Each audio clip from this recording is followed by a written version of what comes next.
Welcome to the Playing for 90 Soccer Show. I am your host, Baxter Colburn, one of the editors over at playingfor90.com. Never a bad time to celebrate, especially in the soccer world. There's always something going on that people are talking about and enjoying in any numerous ways of capacity.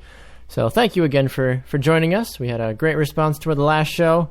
Got a little interesting throughout the show, as like I mentioned during it, I was enjoying a nice glass of red wine during that show, and my counterpart, Matthew Evans, was enjoying a nice glass, or not even a glass, a nice bowl of chocolate and vanilla ice cream. So a lot of fun was had by all, and sweets and treats and yummy drinks were consumed, and we talked about soccer. So if you haven't checked that episode out, make sure to go to playingfor90.com, where you can find all of the episodes under the radio tab on the website. You can also go to iTunes and check us out there as well. We are under there. Just go to the store and search for the Playing for 90 Soccer Show, and you will discover all of our shows there as well. So, good show for you today. A lot of fun stuff to talk about.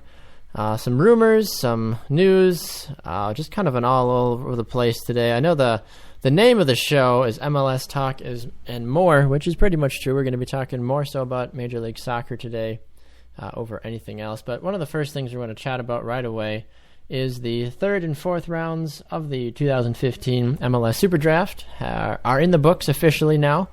So everybody has selected all the players they needed to choose and are hoping to be able to build their brand and their team after that and hope for the best.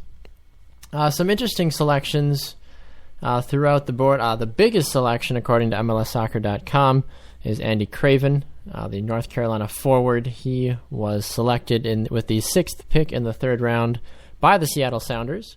So they get a nice, tall target forward up top with him now. My New England Revolution selected with the 5th pick in the third round Mark Fenelus, a forward out of Cal State Fullerton.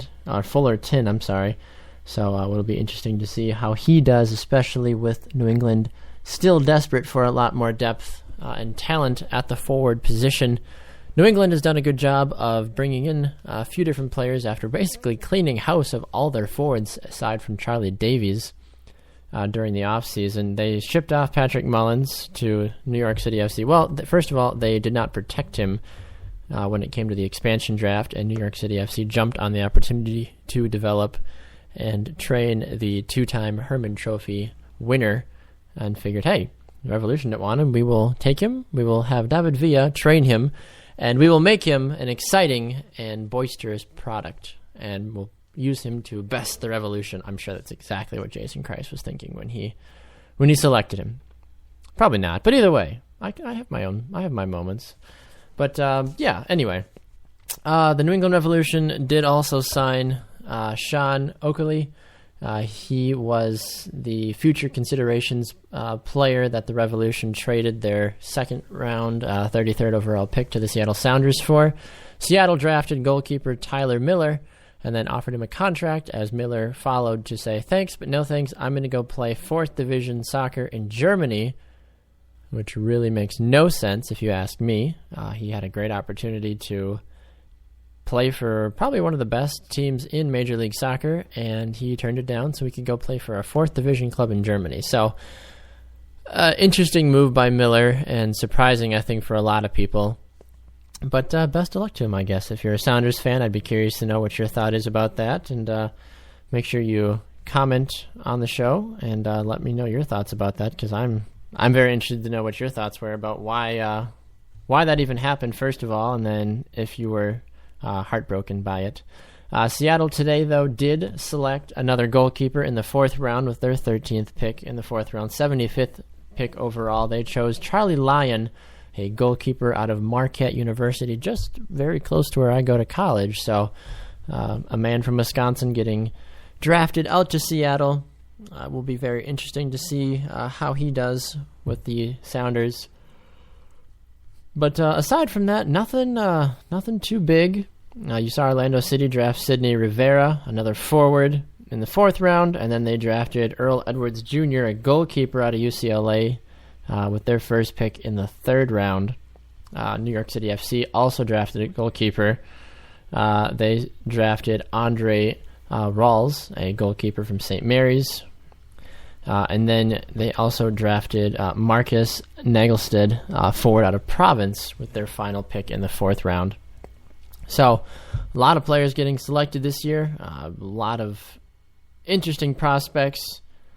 So I think from that perspective, it'll be interesting to see now with camps opening up very soon, to see how many of these players actually make their teams that they were drafted by. Because it's one thing to be drafted, which is great and all, but you have to actually prove yourself in camp and go from there. Some of the exciting picks, actually the most notable pick, you could say, it came in the 4th round, as the only international pick of the day, though. Canadian winger Janelle Hoylett went to FC Dallas. Hoylett is a ex-Canadian youth international who certainly impressed a lot of scouts at the Combine, which was very surprising to see him fall all the way to the 4th round. But he does have some connections to professional soccer.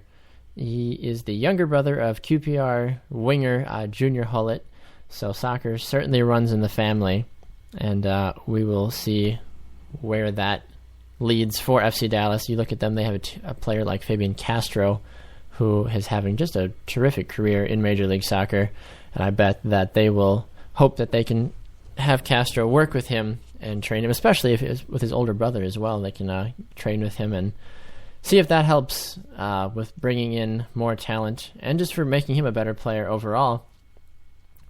Other news surrounding Major League Soccer, we talked about this last show, but it is officially confirmed. The Colorado Rapids are set to host the 2015 MLS All-Star Game. It'll be the first time Dick's Sporting Goods Park will host the event. I'm sorry, not the first time. This will be the second time. I don't know how to read. The second time the Rapids will host the event. They hosted it back in 2007 when the MLS All-Stars defeated Scottish side Celtic with a score of 2-0. Dick's Sporting Goods Park is a gorgeous stadium, fairly new to the soccer world in terms of being one of the only soccer-specific stadiums that really led the way for Major League Soccer teams to develop their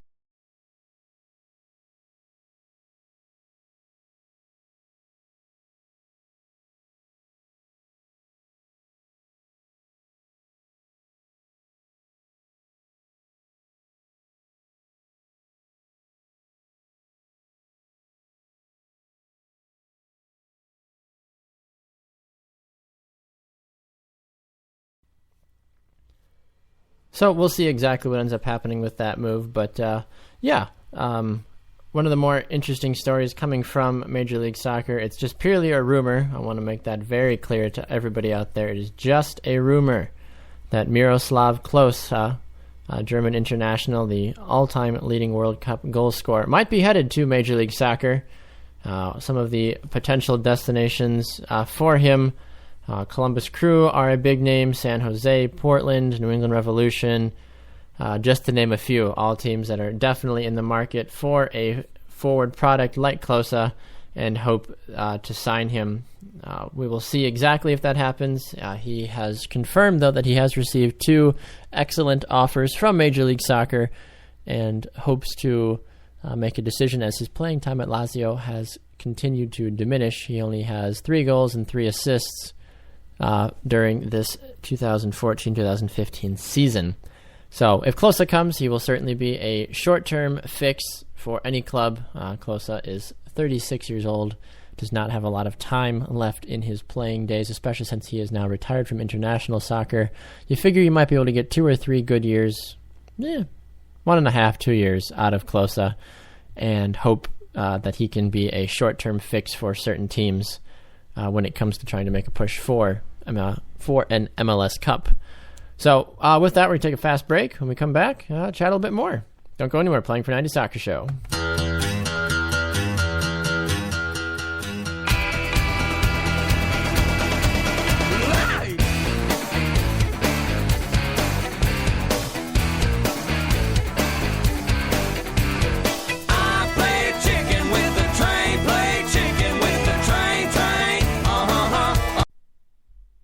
the hicks and chicks feel the flow. Big black train coming round the bend. Go on, kid, folk, tell your mom and them. Chugga-lugga. Ooh, the big black neck coming through to you. Boy, you done fell and bumped your head.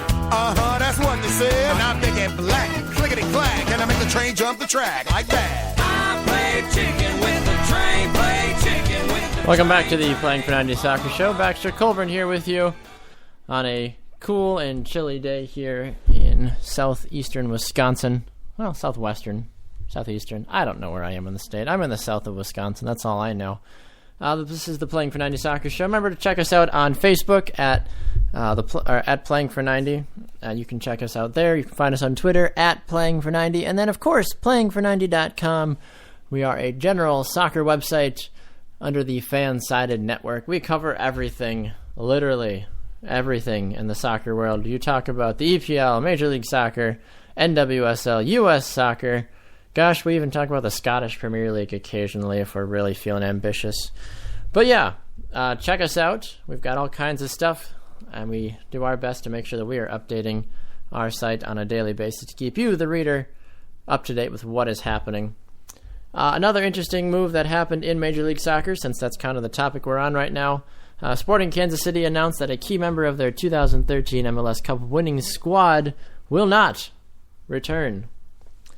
That would be forward Claudio Bieler. Not Bieber, my gosh, that would be ridiculous. No, Claudio Bieler will not return to the 2013 MLS Cup winning champions, Sporting Kansas City. They have agreed to part ways, so it was mutual, completely mutual from everything I've heard. Sporting KC manager Peter Vermees released a statement saying that he was a professional since the moment he arrived, and we are appreciative of his time in Kansas City, and we wish him all the best. During the time that Bieler was at Sporting Kansas City, he scored 16 goals and tallied 5 assists in his 54 appearances across all competitions. So he will certainly be missed in terms of someone that was a good and consistent goal scorer for Sporting Kansas City. More information about that can be found at MLSsoccer.com. Another big signing for Major League Soccer and for Toronto FC. Same stories, different year. Last season we saw them go out and grab Julio Cesar, Jermaine Defoe, and Michael Bradley. Now TFC this year does not have Julio Cesar or Jermaine Defoe, but they do now have Josie Altidore and now Italian international Sebastian Giovinco. They hope that with Giovinco joining the team in July, he will be a part of that huge European invasion that will take place. You'll have Frank Lampard, you'll have Steven Gerrard, and now you will have Sebastian Giovinco all making their way over to Major League Soccer during the month of July. I don't know why I'm yawning. I've had a venti grande white chocolate mocha from Starbucks. I have no business to be yawning right now. This is a strange world we live in. Anyway, that's just me. So we'll see. Sebastian Giovinco, we'll see if he answers the questions that a lot of people are hoping for Toronto FC after they missed the playoffs in 2014. Really surprised a lot of people, especially after their huge spending spree. No one really figured that the team would miss it. But looking at the Eastern Conference finals, the Eastern Conference standings, you've got the Chicago Fire. They might make the playoffs. They've been going on a spending spree. Columbus Crew SC, you'd like to think they'll make the playoffs. DC United, we'll see what DC United team shows up this season. New England Revolution, they'll make the playoffs. New York City FC, have no clue. New York Red Bulls, have no clue. Orlando City, they'll make the playoffs. Philadelphia Union, they'll be a bubble team. We'll see if they get a chance to make it or not. And then Toronto FC will be right on that bubble as well. A lot of people have asked me if New York City FC will make the playoffs in their inaugural season. And I've told most people that if I had to choose between New York City FC and Orlando City SC, that Orlando would be my pick out of the two in order to make the playoffs. New York City FC is doing a great job in terms of looking at the big picture in terms of like, oh, we need to make ourselves look as good as possible, but they're ignoring the fact that just because you have a ton of money does not always mean you can buy top players. So they have had decent success when it comes to signing some good players so far. You look at a guy like Ned Grabavoy, Frank Lampard when he finally shows up, Thomas McNamara, Patrick Mullins, Josh Sanders, David Villa, a very terrific player, Chris Wingert. They've signed some solid players. It just really is going to come down to Jason Hernandez, Andrew Jacobson, also to name a few, Jeb Brofsky, Mehdi Bellucci, and then, of course, Mr. Mix Discarud. I wonder why he's not on the player list yet on this one. Anyway, I'm sorry. I'm looking at NYCFC, and they don't have Mix Discarud under their list of players on their current roster. Anyway, but they have Frank Lampard. Interesting. Anyway, Orlando City, I feel like, is addressing their offensive needs better, more than New York City FC. I think that New York City FC is a much older team. They do not have a lot of pure speed and talent on their team, unlike Orlando City FC. They had the first pick in the draft. They went out and selected Kyle Larin, Canadian international, a load of experience already for him, and someone that you have to understand will be a terrific player going forward. Just kind of pacing through this team that Orlando City SC have. Darwin Cerna, Aurelia Collin, Connor Donovan, Tally Hall, Kaká Estrella, Kyle Larin, Kevin Molino, Amobi Akungo, Tommy Redding, Donovan Ricketts, Brian Roches, Breck Shea, Gustavo. There are a lot of players sitting on this OCSC team that really make them stand out in terms of solid, consistent players that will cause issues for opposing defenses. And I think right now, I'd like to go on the record right now and say that Orlando City, not New York City FC, will make the playoffs in the Eastern Conference. I don't know how far Orlando City is going to go, and I know that there's still talks about them signing more players. So we'll see what happens exactly with that. Over in the Western Conference, it's hard to know because the Western Conference, I feel like, is usually pretty straightforward. I know Matt touched on this last show a little bit. He thinks the big three will make it in, obviously. LA, Seattle, and Sporting will occupy the first three spots, but then it's kind of a dogfight for those last three spots, that 4, 5, 6. In a perfect world, I think you'd like to see Portland and Real Salt Lake in there. And then that last spot kind of falls to who? Does FC Dallas sneak in? Colorado Rapids, Houston Dynamo, Vancouver Whitecaps. We know it won't be the San Jose Earthquakes. So it'll be interesting to see exactly. And I feel like I say that a lot. It'll be interesting to see because it's true. There's a lot of moves, a lot of moving parts with this 2015 MLS season going on that really stand out as interesting. And not exactly sure where or how certain teams will go. Make sure to be on the lookout, though, at Playing for 90, where we will be posting our preseason picks of who we feel will be the 6 teams from each conference that will qualify for their respective playoffs. Remember, this year there is a 4-team playoff, so teams 3 through 6 in each conference will play single elimination knockout games, and then the 2 remaining teams will go on and take on the first and second seeds, and they will battle it out accordingly. So, a lot of things to keep an eye on. I know that one team to keep an eye on, though, actually one player to keep an eye on, now that he is back in Major League Soccer, is Kai Kamara. Kai Kamara spent a lot of time with Sporting Kansas City and then recently signed with Columbus Crew SC. They look to make sure their offense gets off on the right start. The black and gold are already hard at work down in Florida, training for the 2015 Major League Soccer season. But with Kai Kamara on the team now, it gives the team a lot of needed pace and creativity. Kai Kamara, known for... let me say this about Kamara right away. He is already one of the top goal scorers in Major League Soccer. He's one of the top 35, actually, because he has scored 52 MLS goals. Of those 52, 12 of them have been game-winning goals. Think about that for a second. 15. I can't read today, I swear. 15 of the 52 Major League Soccer goals that Kai Kamara has scored have been game-winning goals. If that's not warranting to say that your team might be successful this coming season, I don't know what will, because that is a fantastic feat on any way that you look at it. So Kai Kamara, a man to watch, somebody that going forward will probably be someone you're going to want to have on your fantasy team as well, going into the 2015 Major League Soccer fantasy manager season. He will be a good player to keep an eye on. So with that, we're going to take another break. When we come back, we're going to do a little bit of rapid fire. Don't go anywhere.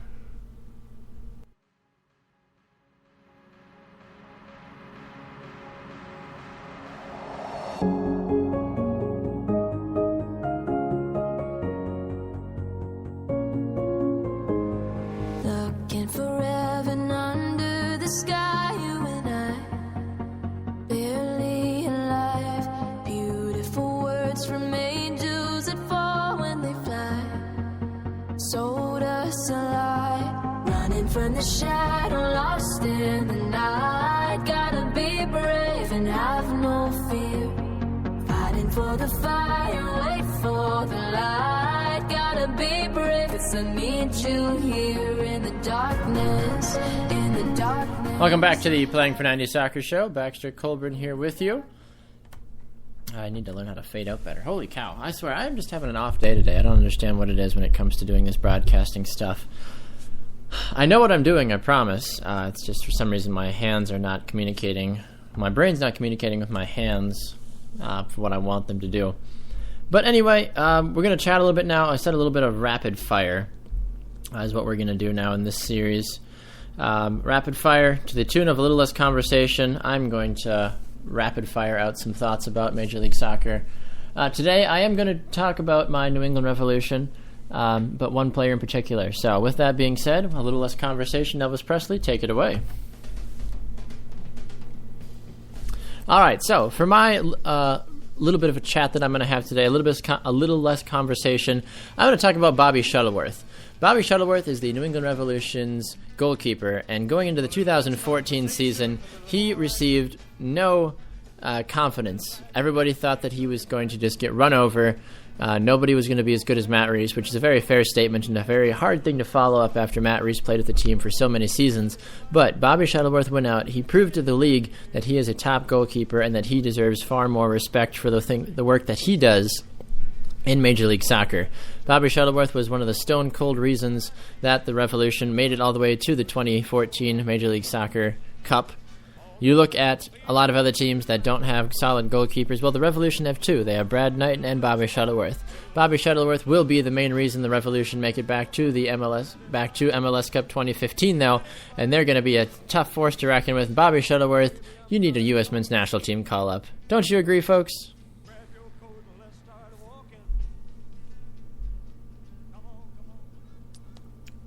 All right, well, that was a little less conversation, and that was the little less conversation that needs to be happening around the league and in regards to Bobby Shuttleworth for the New England Revolution. So, not a lot of time left here. Like, we're just doing a shorter show today.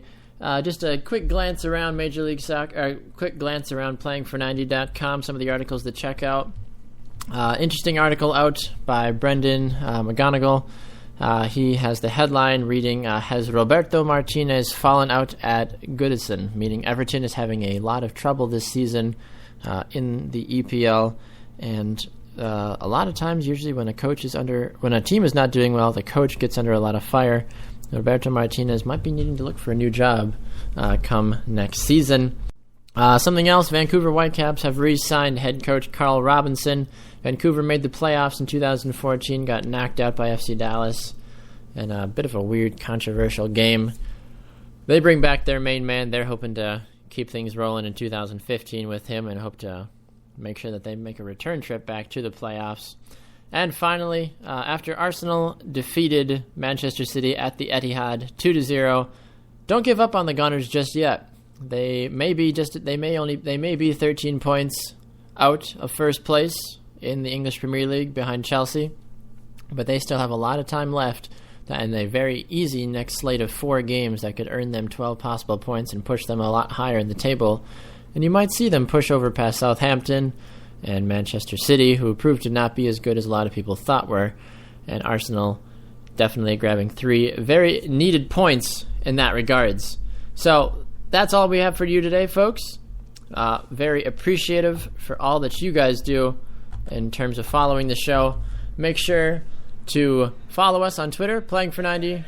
Go on to Facebook, Playing for 90 on there, and then, of course, playingfor90.com.